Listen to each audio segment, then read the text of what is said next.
ওটা কি একটা আঙুল?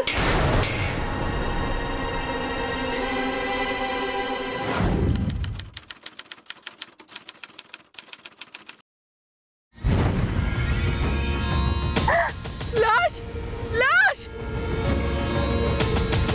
কে কোথায় আছো? কে কোথায় আছো? পুলিশ!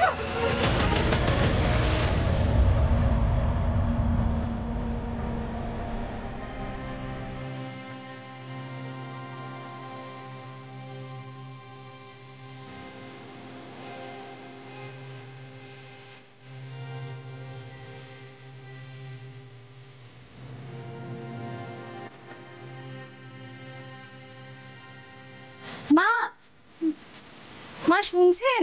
হ্যাঁ হ্যাঁ বাবা, কিছু বলছো? হ্যাঁ, বাবা তো এখনো বাড়ি ফিরলো না মা।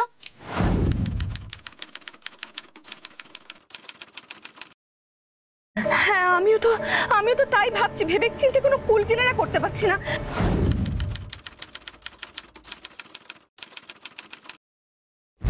বাবুর বাবা তো এরকম লোক নয়, কাউকে কিছু না বলে সারা রাত্রির বাইরে। আমি তো কিছু ভেবে পাচ্ছি না আমি কি করবো। বাবার মোবাইলটাও তো বন্ধ। ও, তুমি ফোন করেছিলে? হ্যাঁ, আমি সকাল থেকে অনেকবার চেষ্টা করেছি, কাল রাতের মতন বন্ধই বলছে। আমিও তো চেষ্টা করলাম, কিন্তু ফোনটা সুইচ অফ বলছে। মা বলছি আমি একটু বেরিয়ে দেখবো যদি কোনো খোঁজ পাই। তুমি আবার এখন বাইরে গিয়ে কোথায় খুঁজবে? দেখি না একবার বেরিয়ে, কেউ না কেউ নিশ্চয়ই বলতে পারবে। আচ্ছা দেখো। পুষ্প, যাও যাই। পুষ্প, মা, পুষ্প রে, কি হয়েছে প্রতিমাদি? তুমি পুলিশকে নিয়ে এসছো? সর্বনাশ হয়ে গেছে, সর্বনাশ হয়ে গেছে পুষ্প, সর্বনাশ হয়ে গেছে। কি হয়েছে, কি হয়েছে বলবে তো?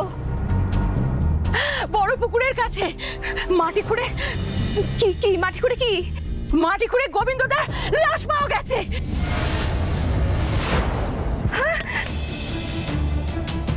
এসব কি বলছো কি তুমি প্রতিমাদি? কি অলক্ষণীয় কথা বলছো তুমি? সকালবেলায় আমি যখন যাচ্ছিলাম দেখলাম মাটি চাপা ছিল, তারপরে তোকে একটা হাত বেরিয়েছিল, তাতে আঙুলের আংটিটা দেখে বুঝতে পেরেছি ওটা গোবিন্দদারই লাশ। কি বলছিস কি তুই? সরো সরো।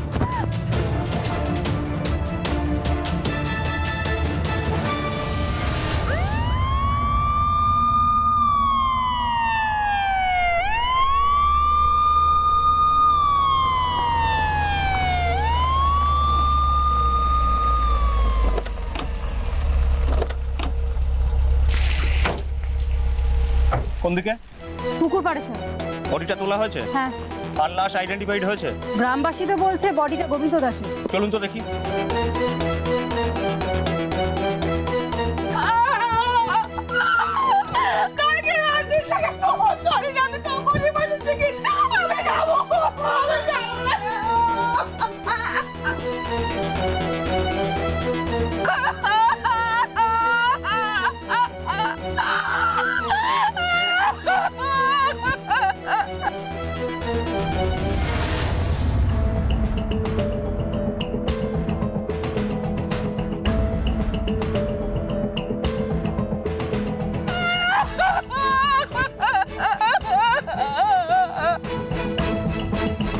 খুব নৃশংসভাবে মারা হয়েছে। হ্যাঁ স্যার, মাথায় ভারী কিছু দিয়ে আঘাত করা হয়েছে, একবার নয় বারবার।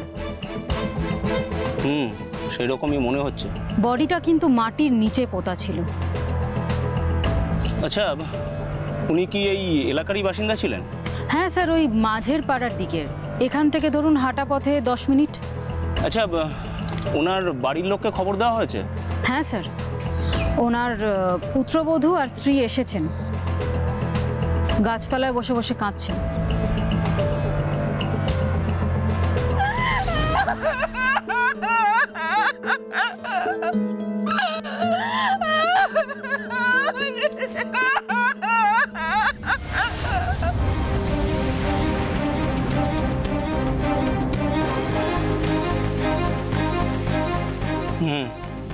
আচ্ছা, মার্ডার ওয়েপন রিকভার হয়েছে? না স্যার। আর আর কি? এখনো অবধি ভিকটিমের মোবাইল মিসিং। আচ্ছা, আপনি একটা কাজ করুন, আপাতত বডিটাকে পোস্টমর্টমে পাঠানোর ব্যবস্থা করুন, আর এলাকাটা একবার তন্ন তন্ন করে খুঁজে দেখুন মার্ডার ওয়েপনটা যদি পাওয়া যায়। Right sir. হ্যাঁ, আর বাড়ির লোকের সাথে আমি একবার কথা বলবো, ওদের একবার থানায় আসতে বলবো।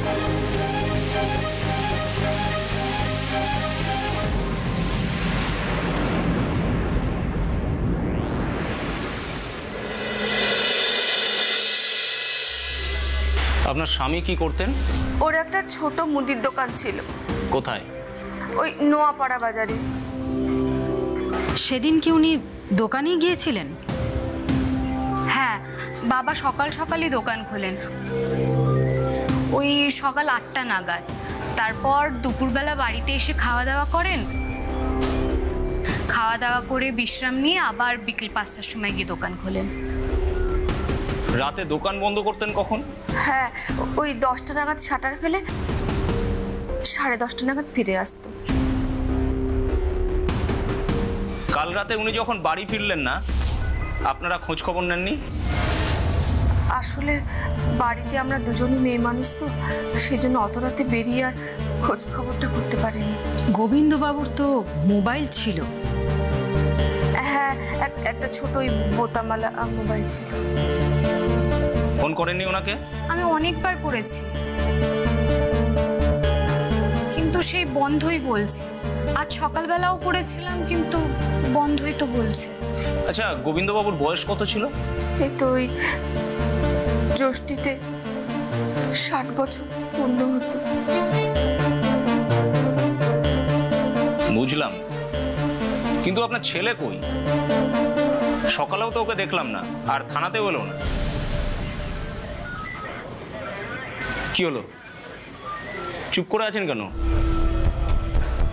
আমার ছেলে আসলে আমি ঠিক জানি না কোথায়। মানে আপনার ছেলে এখন কোথায় আপনি জানেন না, মানেটা কি? আসলে আমার স্বামী 3 মাস আগে অন্য একজনের স্ত্রীকে নিয়ে পালিয়ে গেছে। হোয়াট? তারপর থেকে আর কোনো খোঁজ খবর নেই। আপনারা থানায় রিপোর্ট করেছিলেন? না, আমরা করিনি। তবে তবে তবে কি? তবে মুকুন্দ মাস্টার সম্ভবত করেছিলেন।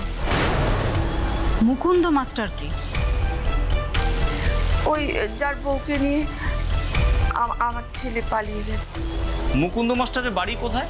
আমাদের পাড়াতেই। ওনার বউয়ের সাথে যে আপনার স্বামীর সম্পর্ক তৈরি হয়েছিল, এটা আপনি জানতেন? জানলে তো নিশ্চয়ই বাধা দিতাম, অশান্তি করতাম। কিন্তু বিশ্বাস করুন, আমাদের 3 জনের মধ্যে একজনেরও আমরা কেউ টের পাইনি। কবে জানতে পেরেছিলেন? আমার আজও মনে আছে, দিনটা ছিল রবিবার। এই যে এ কি দাদা, আপনি এরকম অসময়? অসময়ে না, দূর সময়ে।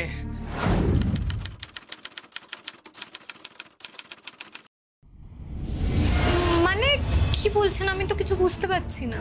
তোমার শ্বশুর শাশুড়ি কোথায়? ওনারা তো ভেতরেই আছেন। কি হয়েছে বলুন না। তাদের ডাকো, আজ একটা ইস্পট উস্পট করে তবেই বাড়ি যাব। আচ্ছা দাদা। বাবা, বাবা, কি হয়েছে? একটু বাইরে আসবেন। কি হয়েছে? আরে মা, মুকুন্দ যে, কি ব্যাপার? আপনার ছেলে কোথায়? ছেলে মানে অজয়?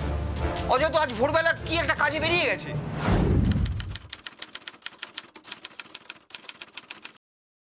কাজে গেছে না অকাজে গেছে? মানে মানে আপনার ছেলে আমার ওকে নিয়ে পালিয়ে গেছে। সে কি? হ্যাঁ, এসব কি বলছো কি তুমি?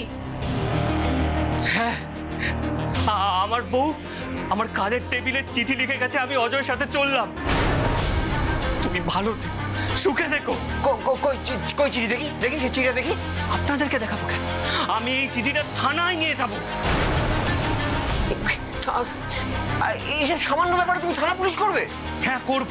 আপনাদের না হাওয়া একেবারে টাইট করে দেবো। তুমি আমাদের হুমকি দিচ্ছ? এত সাহস তোমার? হ্যাঁ দিচ্ছি। এখনো তো কিছুই করিনি গোবিন্দবাবু। যখন করব না, তখন আপনাদের যে কি দুরবস্থা হবে আপনারা সেটা কল্পনাও করতে পারছেন না।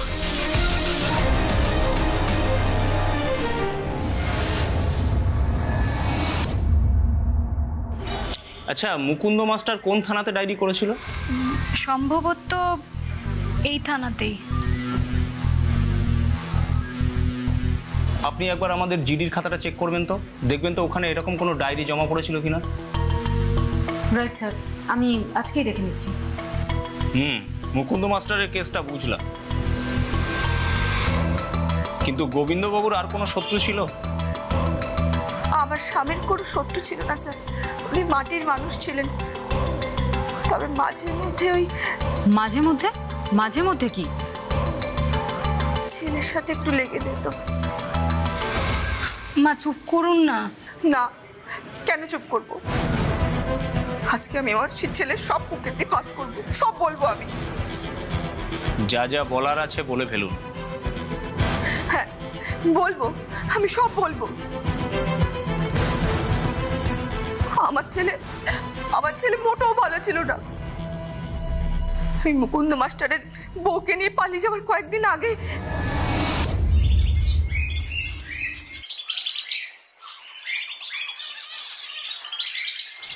বাবা, আমার কিছু টাকা লাগবে। কেন? ভাবছিলাম যে ওই হাটে হাটে কাপড় বেচা বন্ধ করে একটা নতুন ব্যবসা করব। কি আবার ব্যবসা করব? ওই ব্ল্যাক বেঙ্গল ছাগলের একটা ফার্ম করব।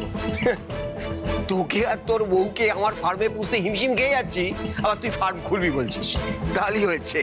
তুমি জানো না এই ব্যবসার প্রফিট কত?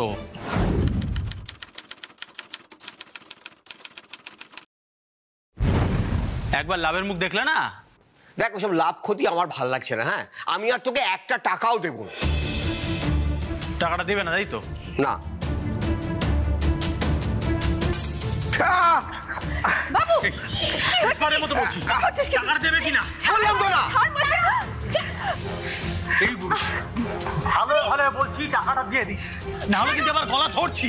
এরপর কিন্তু গলাটা টিপতেও আমার হাত কাঁপবে না।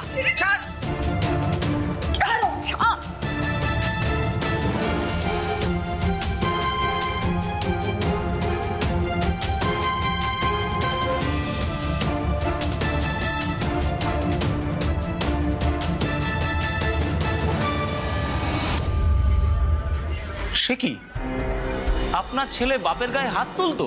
এ তো রোজকার ব্যাপার হয়ে দাঁড়িয়েছে স্যার। আপনারা কখনো বাধা দেওয়ার চেষ্টা করেননি? ও কারোর কথাই শুনতো না ম্যাডাম, ভীষণ জেদি আর একগুঁয়ে ছিল।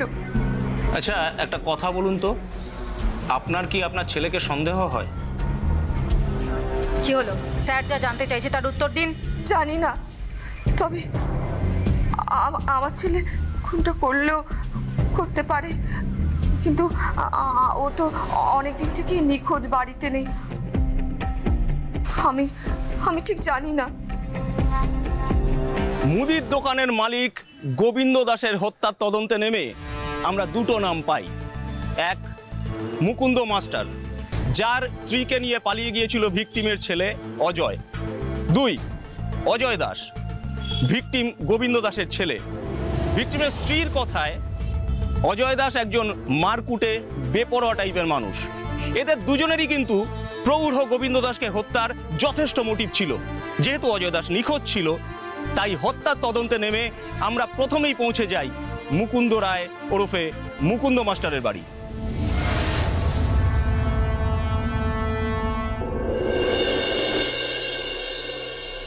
স্যার, আপনারা? আপনি তো আপনার স্ত্রী পালিয়ে যাওয়ার পর আমাদের থানায় জিডি করেছিলেন। হ্যাঁ করেছিলাম, কিন্তু তাতে লাভের লাভ কিছু হয়নি।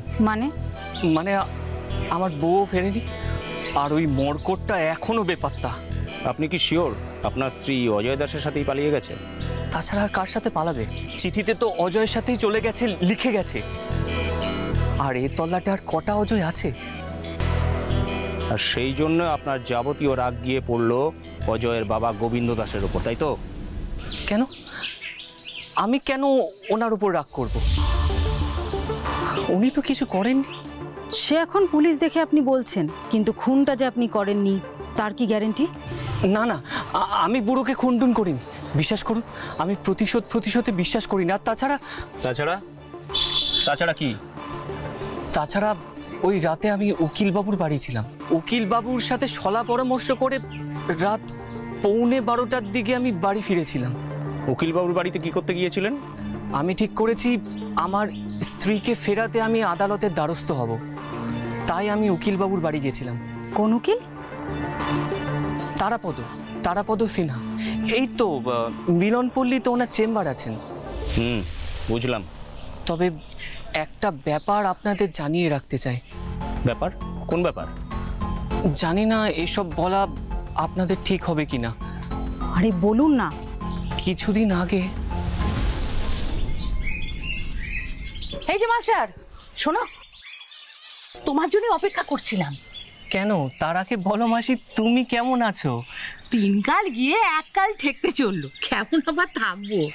যাকগে, তোমার বইয়ের কোনো খবর পেলে? ও বোধহয় আর ফিরবে না। ফেরার জন্য কি আর কেউ পরপুরুষের সঙ্গে ঘর ছাড়ে নাকি? তবু আমি আশা ছাড়িনি মাসি। ছোট ছোট বাচ্চা দুটো ছেলে মেয়েকে রেখেও কতদিন বাইরে বাইরে ঘুরতে পারে, আমিও সেটাই দেখতে চাই। হ্যাঁ, মোহ কেটে গেলে ফিরে আসলেও আসতে পারে। তবে যদি ফিরে আসে তাহলে কিন্তু তুমি ওকে নিজ গুণে ক্ষমা করে দিও। ক্ষমা করে দেওয়া ছাড়া কি আর কোনো উপায় আছে? তবে হ্যাঁ, ওই অজয়ের বাচ্চাকে আমি ছাড়বো না। ওই বেটাকে আমি জেল খাটাবো। জেল খাটিয়ে আর কাজ নেই। ও ফিরলেও ওদের বাড়িতে যা অশান্তি, তাতেও সুখে থাকবেও না। অশান্তি? কিসের অশান্তি? বৌমা। কি? বৌমার মতিগতি মোটেও ভালো নয়। সে কি? কেন? রাজুর সঙ্গে সম্পর্কে জড়িয়েছে। রাজু? কোন রাজু? ঘোষপাড়ার রাজু, ওই যে সারা দিন মোটরসাইকেলে চড়ে টোটো করে ঘুরে বেড়ায়, তোলাবাজি করে, গুন্ডা 1 নম্বরে। নাম শুনুনি? নাম শুনেছি। ওর সাথে বৌমার ইয়ে? তাহলে আর বলছি কি, শ্বশুর ভোজনষ্টি ধরে ফেলেছে। তাই জন্যই তো ওদের বাড়িতে আর কাকছিল বসতে পারছে না। কথাটা সত্যি? সত্যি মিথ্যে জানি না, আমি তো সেই রকমই শুনলাম। কই, সেদিন থানাতে গোবিন্দ দাসের স্ত্রী তো একথা একটাও বললো না। গুণী পরিবার স্যার, তাই ডবল ডবল কেচ্ছা বেরিয়ে পড়ুক সেটা চাইনি, বেমালুম চেপে গেছে। স্যার বলছি, রাজু দাগি আসামি। ও এর আগে অনেক অপরাধ করেছে। ওর এগেনস্টে অনেকগুলো কেস জমা পড়েছে আমাদের থানায়। আপনাকে আমি ফাইলগুলো দেখাবো। আচ্ছা তাহলে আসি মাস্টারমশাই, আপনি চিন্তা করবেন না, আপনার স্ত্রীর কেসটা আমি আলাদা করে দেখছি। নমস্কার।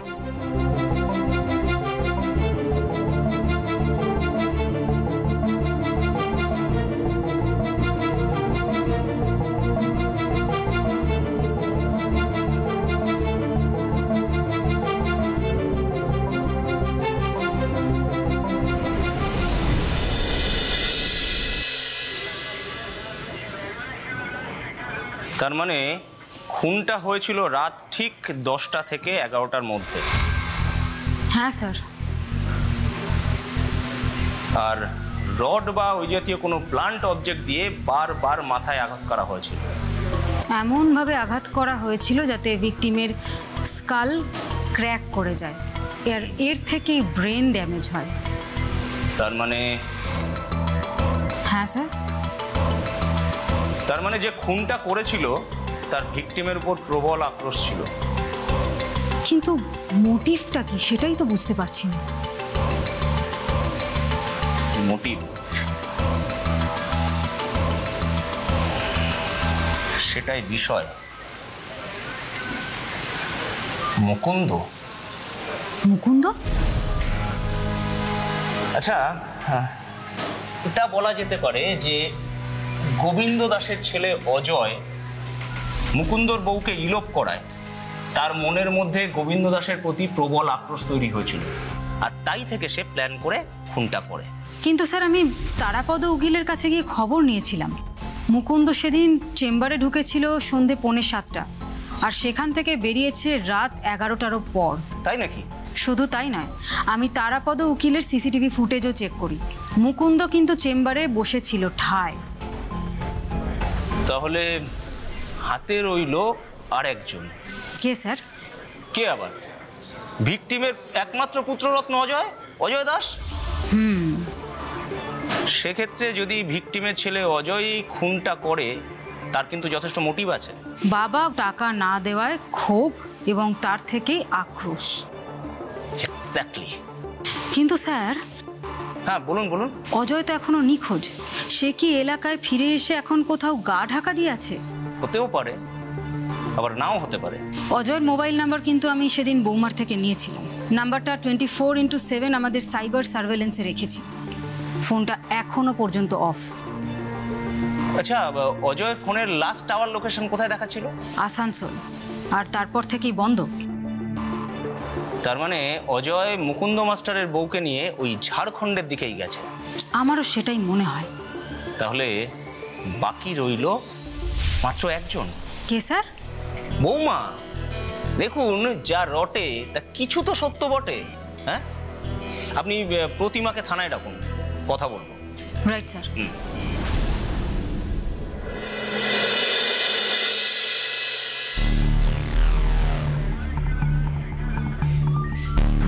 আপনি কি করে জানলেন যে বৌমার বাইরের একজনের সঙ্গে সম্পর্ক তৈরি হয়েছিল?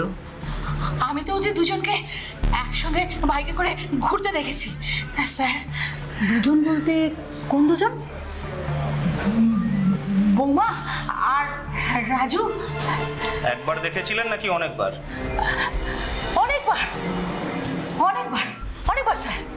আর এই ব্যাপার নিয়েই যে গোবিন্দবাবুর বাড়িতে এত অশান্তি, সেটা আপনাকে কে বলল? একদিন সন্ধ্যেবেলা আমি ওদের বাড়ির সামনে দিয়ে যাচ্ছিলাম, হঠাৎ শুনি গোবিন্দদা চেঁচি চেঁচি বলছে, আমার বাড়িতে থাকতে গেলে পরপুরুষ নিয়ে এরকম বেলেলাপনা করা চলবে না। আপনি ঠিক শুনেছিলেন? একেবারে স্পষ্ট। এলাকার বয়স্কা মহিলা প্রতিমা দেবীর সাথে কথা বলার পর আমরা দাস বাড়ির পুত্রবধূ পৃথা দাস ও তার প্রেমিক রাজু সম্পর্কে বিস্তারিত জানার জন্য কয়েকটা ছোট ছোট টিম তৈরি করি। আমাদের টিম সিভিল ড্রেসে অত্যন্ত কৌশলে সাধারণ মানুষের মধ্যে মিশে গিয়ে খোঁজ খবর শুরু করে। প্রথম আমরা তেমন সাফল্য না পেলেও পরে আমরা জানতে পারি প্রতিমা দেবী আমাদের ভুল ইনফরমেশন দেননি। এলাকার আরো অনেকে প্রতিমা দেবীর মতো রাজু আর পৃথাকে একসাথে অনেকবার দেখেছিল। এমনকি আমরা এও জানতে পারি যে পৃথা নিয়মিত রাজুর ভাড়ার ঘরে যাতায়াত করত। এরপরে আমাদের টিম রাজুকে থানায় তুলে নিয়ে আসে। বল বল বল।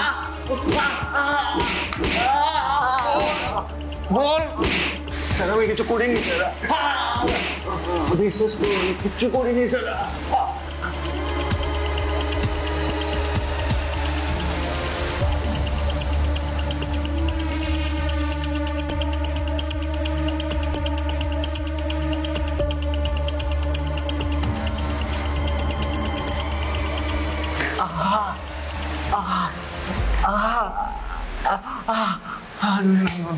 নতুন কেস? নতুন কোন কেস? ষষ্ঠী, তুমি কিছু জানো না?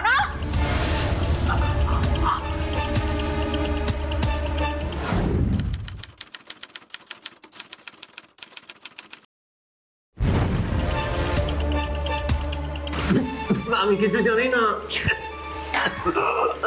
গোবিন্দ দাস খুন হয়েছে শুনেছিস তো?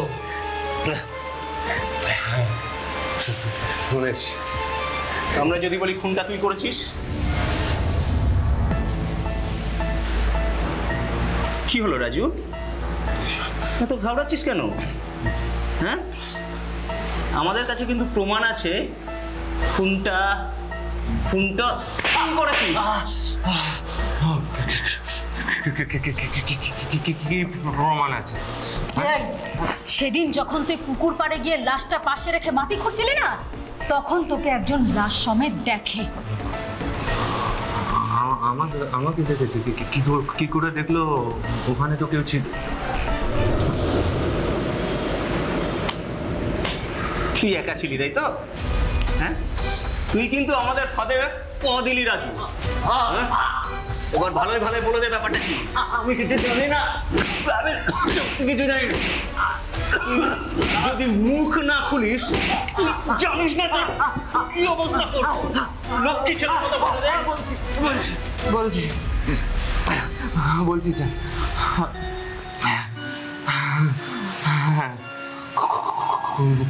খুনটা আমিই করেছি স্যার, কিন্তু বিশ্বাস করুন আমি নিজের ইচ্ছায় খুনটা করিনি। আমাকে খুনটা করতে বলা হয়েছিল, আমাকে খুনটা করতে বলা হয়েছিল। এই প্ল্যানটা অন্য একজনের। এই প্ল্যানটা কার? এই পুরো প্ল্যানটা ছিল রিতার।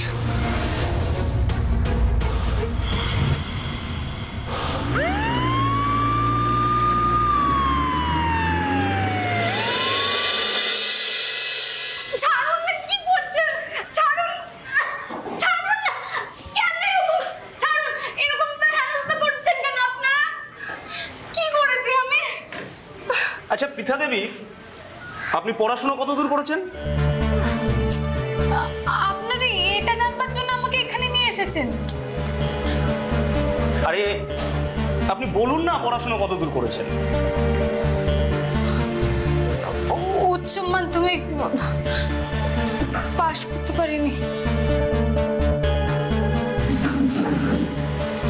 তার মানে মাথায় এতগুলো কিলবিল করতে থাকা বুদ্ধি সত্ত্বেও আপনি পড়াশোনাটা করতে পারলেন না। কি কিলবিল বুদ্ধি বলতে? মাথায় বুদ্ধি না থাকলে কেউ শ্বশুরকে খুন করার অত নিখুঁত প্ল্যান করতে পারে? কি শ্বশুর? কার শ্বশুর? ওই এলাকায় আপনার শ্বশুর ছাড়া আর কারোর শ্বশুর খুন হয়েছে বলে তো আমাদের কাছে ইনফরমেশন নেই। বলুন শ্বশুরকে খুন করলেন কেন? আমি খুন করিনি, না খুনের প্ল্যান করেছি। আমি কিছু করিনি। কিন্তু যে আপনার শ্বশুরকে খুন করেছে সে তো বললো আপনার বুদ্ধিতেই মার্ডারটা করেছে।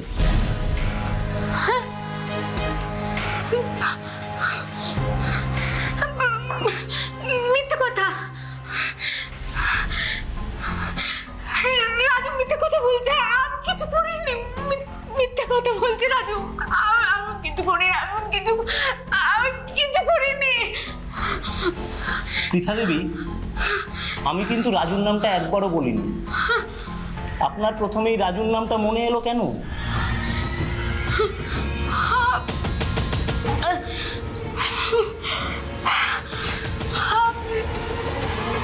কনস্টেবল,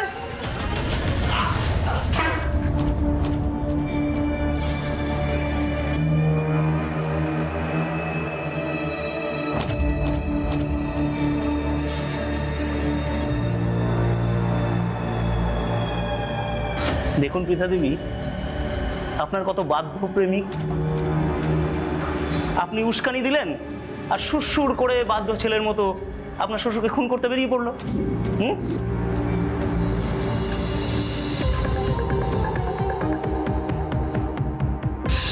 কেঁদে কোনো লাভ নেই পৃথা দেবী।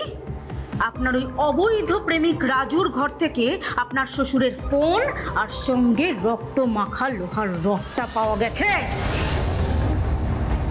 আপনাদের এগেনস্টে সব কিছু রয়েছে, প্লাস ওর নিজেও সব দোষ স্বীকার করেছে।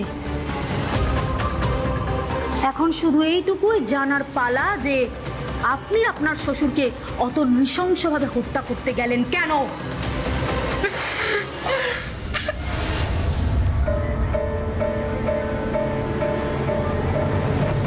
আমার মা বাবা দু চোখে অনেক স্বপ্ন দেখে আমার বিয়ে দিয়েছিল। নিজেও অনেক স্বপ্ন দেখেছিল।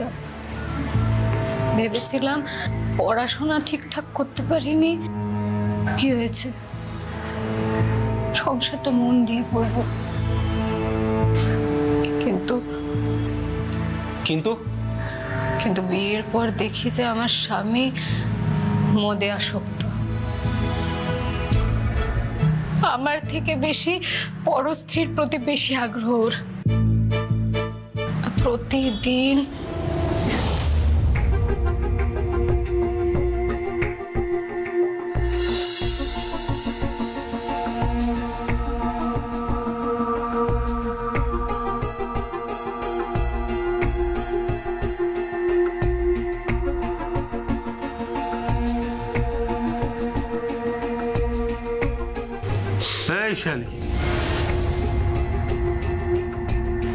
তুমি আজকেও মদ খাচ্ছ? রোজই তো খাই। নতুন কি? এমন করছিস যেন আকাশ থেকে পড়ছিস। যাকে যা দুটো কাতলা মাছের পেটি ভালো করে ভেজে নিয়ে আয়, খেতে ইচ্ছা করছে। আমি পারবো না। কেন পারবি না কেন? কোথাকার কোন মহারানী তুই? শোনো, বর বসে বসে মদ খাবে আর বউ মদের জন্য চাট বানাবে, আমি পারবো না। কেন, কি হয়েছে? অনেক বই তো করে। কে কি করে আমি দেখতে যাব না। আমি তোমার কেনা দাসীপতি নই। এই কাকে কি বলছিস তুই? আমার টাকায় খাবি, পড়বি, ফুটানি মারবি আর আমার মুখে চোপা করবি? তোমার টাকা খাই পড়ি? হ্যাঁ, তোমার রোজগার আছে। বাবা যদি সংসার না চালাতো তাহলে এই সংসার চলতো না। বাবার মুদিখানার দোকানটা আছে বলে আমাদের খাওয়া পড়া হচ্ছে। ভাত খাওয়ানোর মুরতে কিল মারার গোসাই। এই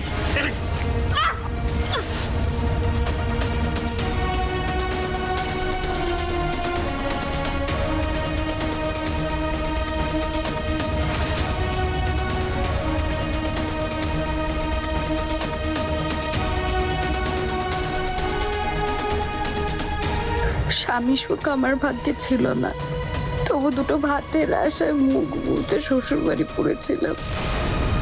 কিন্তু অজয় যেটা করলো আমি ভাবতে পারিনি। মুকুন্দ তার বউকে নিয়ে পালিয়ে গেল। আমি জানতাম মুকুন্দদা মিথ্যে অভিযোগ দেওয়ার লোক নয়, উনি পায়ে পা লাগিয়ে ঝগড়া করার লোক নয়। আমি জানতাম অজয়ই দোষী। তাই আমার স্বামী মুকুন্দ মাস্টারের বউকে নিয়ে পালিয়ে যাওয়ার পর রাগ করে আমি বাপের বাড়ি চলে যাই। ভেবেছিলাম কোর্টে ডিভোর্স ফাইল করব, কিন্তু আমার মা বাবা রাজি হলো না। আমার মা বাবা আমাকে বুঝুং বাজুং বুঝিয়ে আবার আমার শ্বশুর বাড়ি পাঠিয়ে দিল।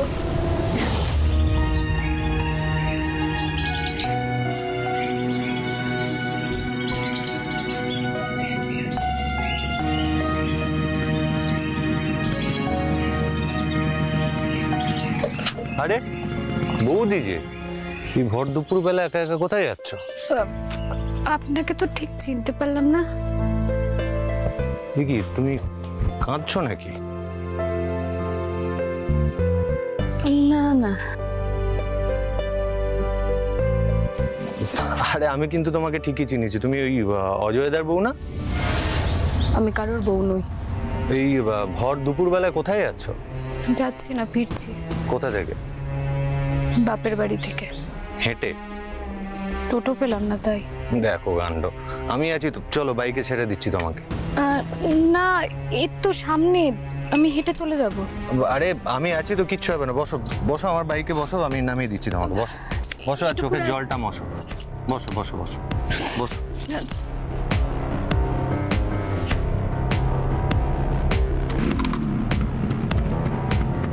বসো।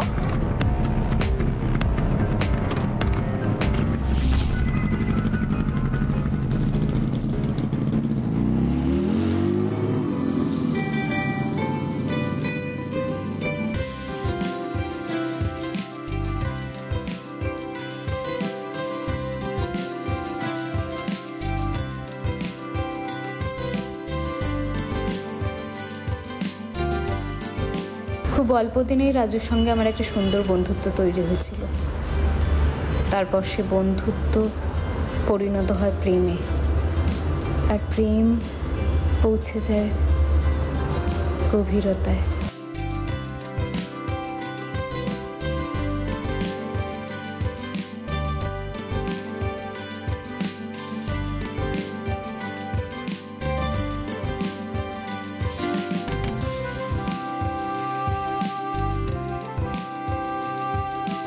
রাজু, তোমার নামে এত কেস, যদি তোমার জেল হয়ে যায়? দূর,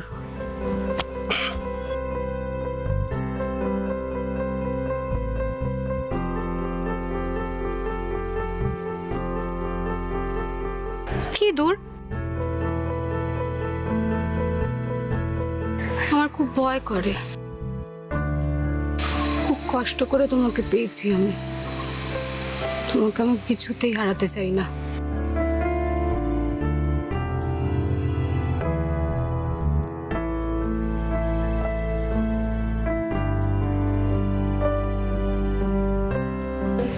তোমাকে পেয়ে খুব খুশি পৃথা।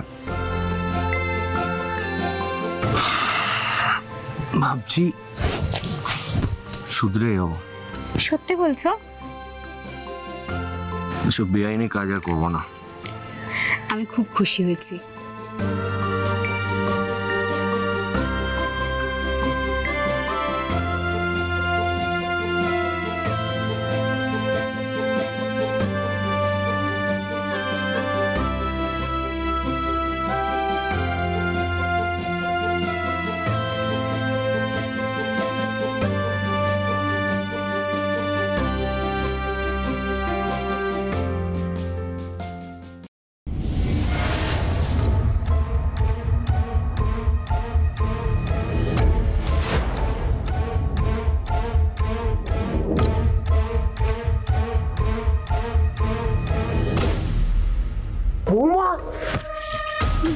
বাবা আপনি?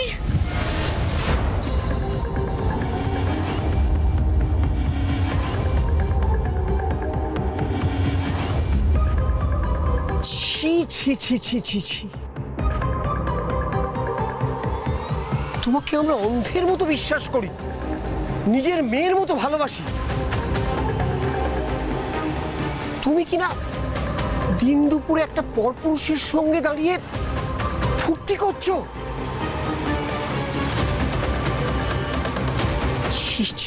তুমি তুমি আজ বাড়ি চলো, তোমার একদিন কি আমার একদিন।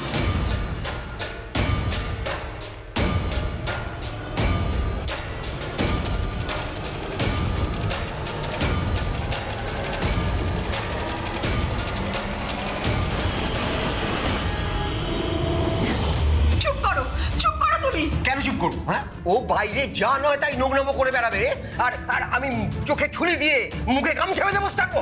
নোংরামো? কিসের নোংরামো? কাউকে ভালোবাসাটা নোংরামো, অপরাধ। মাথায় অন্য লোকের নামে সিঁদুর পরে অন্য লোকের সঙ্গে মেলামেশা করাটা অন্যায়। ও আচ্ছা, আর বাড়িতে একটা বউ থাকা সত্ত্বেও অন্যর বউকে নিয়ে পালিয়ে যাওয়াটা একটা মহৎ কাজ, তাই না? আজ যে চিৎকারটা আমার উপর করছেন সেটা যদি ছেলের ছোটবেলা তাকে করতেন, ঠিকঠাক সময় তাকে যদি শাসনটা করতেন, এই দিনটা আমাদের দেখতে হতো না। আর মুকুন্দ মাস্টারের কাছেও তোমাদের নাকটা কাটা যেত না। সে যাই হোক, এ বাড়িতে থাকতে গেলে পরপুরুষের সঙ্গে ফুর্তি করা চলবে না। শুনুন, আমি রাজুকে ভালোবাসি, আমি ওকেই বিয়ে করব। বৌমা, কি অনেক করে কথা বলছো তুমি? এ কি সম্ভব নাকি? সম্ভব কি সম্ভব না সেটা আমি বুঝবো। সব বিষয় আপনাদের এত নাক গলাতে হবে না। তাহলে তুমিও শুনে রাখো, আমি বেঁচে থাকতে এ বিয়ে হবে না, কিছুতেই না।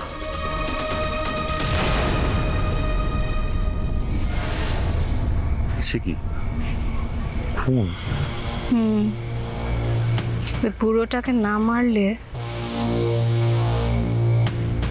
তোমার আর আমার বিয়েটা হবে না। কিন্তু এসব ফোন খারাপই কি দরকার? পাতি ডিভোর্স নিয়ে নিলেই তো হয়। সেটা সম্ভব না, ওরা হতে দেবে না। এর আগেও আমি বলে দেখেছিলাম, ওরা রাজি হয়নি, এখন বললেও রাজি হবে না। তাহলে তুমি নিজেই কেস ফাইল করে দাও, যা খরচাপাতি লাগে আমি দিয়ে দেবো। তুমি নিজেই তো একটা ভাড়া বাড়িতে থাকো, তোমার বাড়িওয়ালা তো আমাকে ঘরেই ঢুকতে দেবে না।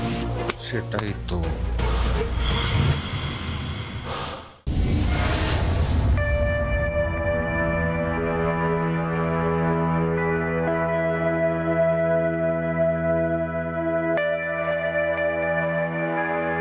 রাজু, তুমি আমায় বলেছিলে না যে এই সমস্ত বেআইনি কাজ তুমি সব ছেড়ে দেবে, শুধরে যাবে।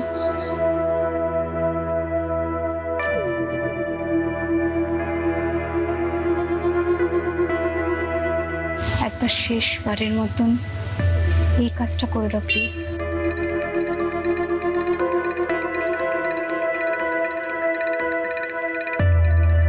তাহলে আজ রাতেই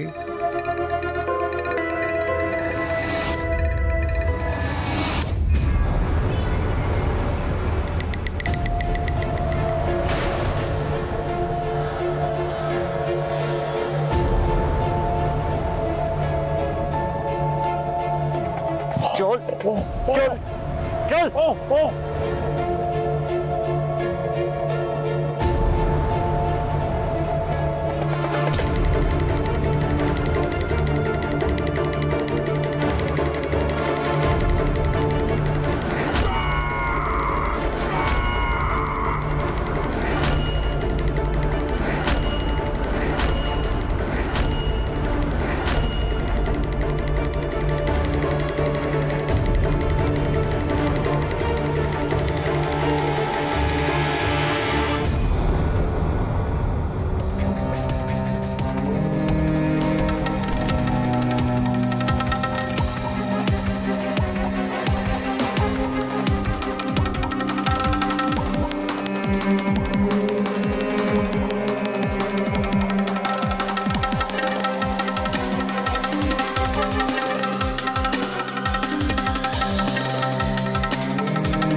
আপনি কিন্তু ডিভোর্স দিয়ে রাজুকে বিয়ে করতে পারতেন পৃথা।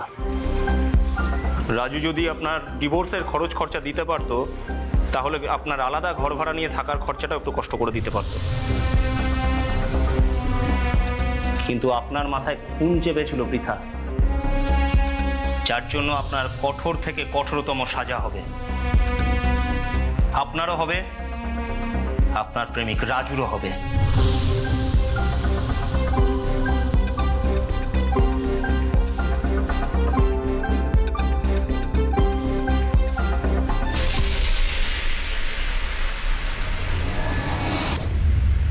একটা কথা সবসময় মনে রাখবেন, আইনের হাত কিন্তু খুব লম্বা। যারা অপরাধ করে আর যারা মুখোশ পরে ঘাড়ের কাছে নিঃশ্বাস ফেলে, আইন কিন্তু তাদের কখনোই রেয়াত করে না। তাই যা করবেন বুঝে শুনে করবেন, কারণ জীবন কখনো রিটেকের সুযোগ দেয় না। একটাই জীবন, একটাই সুযোগ। সাবধান হও বাংলা।